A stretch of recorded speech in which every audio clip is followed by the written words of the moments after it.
Le 29 janvier dernier, au centre communautaire de Vainclequil, Alto a tenu une soirée informative et interactive par rapport à leur nouveau projet. Un train à haute vitesse passant par deux coins des provinces du Québec et de l'Ontario.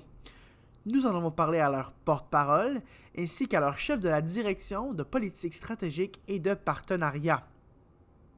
On parle d'un train qui va être développé, qui va couvrir 1000 km entre Québec et Toronto, avec 7 arrêts, Québec, Trois-Rivières, Laval, Montréal, Ottawa, Peterborough et Toronto. Donc, c'est un train qui va aller à des vitesses d'environ 300 km/h, qui fera en sorte que, par exemple, faire Montréal-Ottawa, ça va prendre 1 heure au lieu de 2 en conduisant en ce moment, même 2 avec le train de Via Rail. On parle de voies électrifiées sur toute la longueur du tracé, voie électrifiée, voie réservée, ce qui est une grosse différence entre Via Rail et nous, parce que les trains de Via Rail circulent sur des voies qui appartiennent à des compagnies de trains de marchandises. Donc, il y a un enjeu de priorisation, ce qui fait en sorte que les trains de Via Rail sont souvent en retard, souvent des délais. Donc, nous, ce sont des voies qui sont entièrement dédiées, très sécuritaires parce qu'il n'y a pas de passage à niveau, donc des voies avec des clôtures de chaque côté. Et la raison de notre présence à Vankleek-Hill, c'est qu'on a identifié un corridor entre Québec et Toronto où, et là je vais être très clair, c'est pas un tracé, le tracé n'est pas défini, on vient justement pour recueillir de l'information. Donc on a identifié un corridor qui, à certains endroits dans les milieux un peu plus ruraux, va faire 10 km de large, où on évalue les options.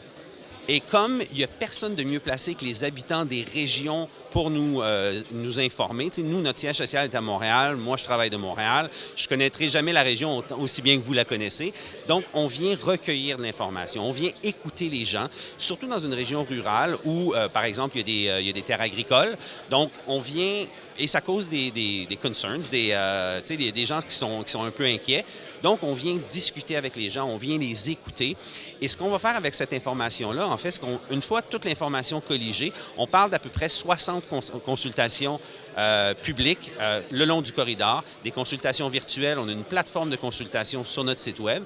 Et donc, une fois que cette information-là va avoir été recueillie, on va la colliger, on retourne sur la table à dessin et on va revenir à la fin de l'année pour proposer un tracé plus précis. Et pour justement consulter les gens et voir ce qu'ils en pensent finalement. Ce projet de train à haute vitesse sera le premier de l'histoire du Canada, mais il ne faut pas s'attendre à le voir la semaine prochaine parce que ce n'est que le début. On parle d'une période de développement et de préconstruction qui va durer environ 4 ans. Donc, on garde un horizon de 2029 où les premiers travaux de terrain commenceraient et la construction en soi commencerait en 2030 environ. La construction du premier segment, qui est de Montréal à Ottawa ou de Ottawa à Montréal en passant par Laval, on estime que ça va prendre environ 7 ans pour construire ce segment. Et donc, 7 ans plus tard, environ, donc autour de 2037, ce premier segment-là sera opérationnel. Et en fait, c'est pas par la suite, parce qu'on va continuer le travail en amont sur les autres segments, donc Ottawa, Toronto et Montréal, Québec. Donc, ce qu'on fait, et une des raisons pour lesquelles ce segment-là a été identifié, c'est que ça nous permet de développer de la main-d'œuvre des deux côtés de la frontière. Ces gens-là vont faire face aux mêmes défis, ils vont avoir les mêmes questionnements, ils vont apprendre de la même façon, développer la même expertise. Et une fois que ça va être fait, que ça va être assez avancé, bien, ces gens-là, une partie de ces gens-là va pouvoir aller du côté ouest vers Toronto et du côté est vers Québec et commencer les travaux de préconstruction. Marc-Olivier Ranger et Della Oyi, membres de l'équipe de politique stratégique et partenariat chez Alto, nous parlent des avantages d'avoir un train à haute vitesse dans un milieu rural. On parle ici d'un réseau qui est rapide, fiable et puis fréquent. Alors rapide, on parle des vitesses de 300 à 320 km/h. On veut que les gens puissent se rendre d'une ville à l'autre dans des temps records. Donc on parle de Ottawa-Montréal en 1 heure ou de Ottawa-Toronto en 2 heures. Okay? Alors, ce que ça fait, c'est que quand les gens peuvent se rapprocher et puis avoir plus d'interactions entre eux, ça stimule l'économie et puis c'est bon pour la qualité de vie des résidents. Il y a plus de 700 000 étudiants qui habitent tout le long du corridor. Alors, pour vous imaginer, si c'est un étudiant, vous pouvez avoir accès maintenant à n'importe quelle université, puis continuer à vivre dans la ville de votre choix.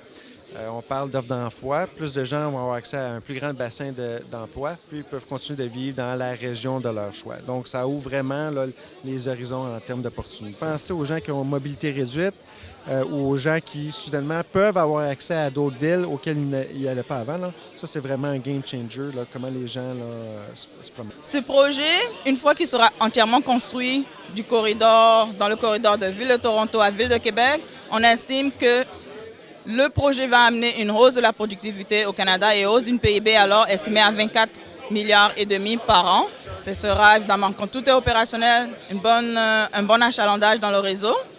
Et également, cela va se faire avec de la main-d'œuvre locale, des ressources locales, que ce soit du gravier, de l'acier, du béton. Donc, on a pour objectif d'appuyer l'économie locale et de se procurer nos matériaux et notre main-d'œuvre localement. On aura évidemment besoin de l'expertise qui vient de l'ERSEN pour ce qui est de la haute vitesse. Toutefois, il ne faut pas oublier, on a aussi déjà beaucoup de travailleurs et d'expertise ici.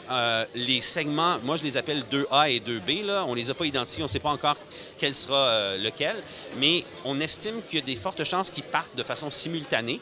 Donc pendant les 7 ans, peut-être 2 voire 3 ans après le début de la construction du premier segment, ces 2 segments-là commenceraient à peu près de façon simultanée à être construits aussi.